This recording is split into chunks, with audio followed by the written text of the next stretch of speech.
Okay, the purpose of today's video is to review the Shimano Symetre 3000 level spinning reel. And we bought 6 or 8 of these back 9 years ago and have used them for a bunch of seasons down in Louisiana.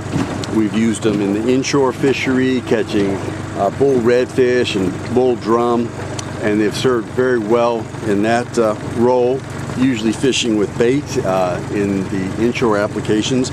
We've also used them in a number of freshwater fisheries, either fishing with bait for catfish and bass, and also casting and retrieving lures.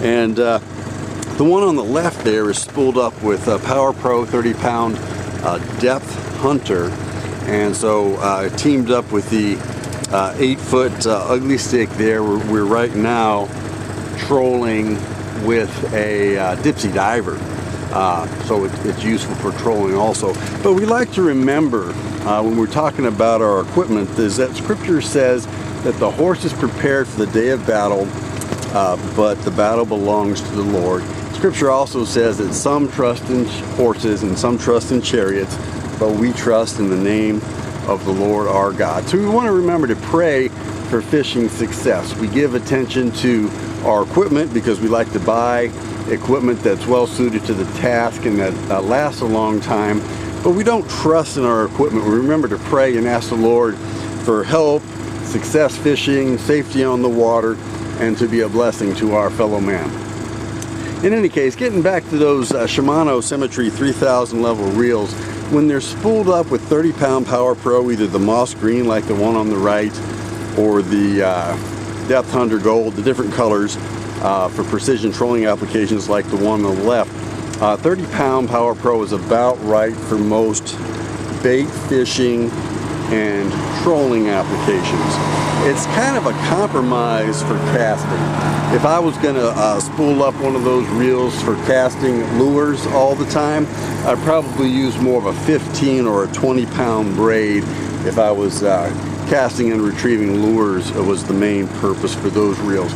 But they've lasted a long time, 9 years, never had any hiccup with them at all. We just rinse them off carefully after we fish in salt water. One other thing to be aware of is that when you get a really big bull redfish or bull drum, I'm talking like 20 to 30 pounds, the drag is a little on the light side for really bringing that fish into the net. So the fish need to be played a little more because you can't really horse down that drag and bring the fish straight into the net like you can with some of the other larger and more designed for bigger fish Shimano reels, but they work fine. I don't think we've ever been spooled with one with a big redfish or a big drum. A couple times we thought we might get spooled, but we ended up getting the fish to the boat. But what happens once you get a bigger fish to the boat is that when they see the boat, they spook, and they're going to take out a little more line because that drag really can't be tightened down enough to really bring the fish to the boat if it's still got some fight left in it. But other than that, highly recommended Shimano Symetre 3000 reels.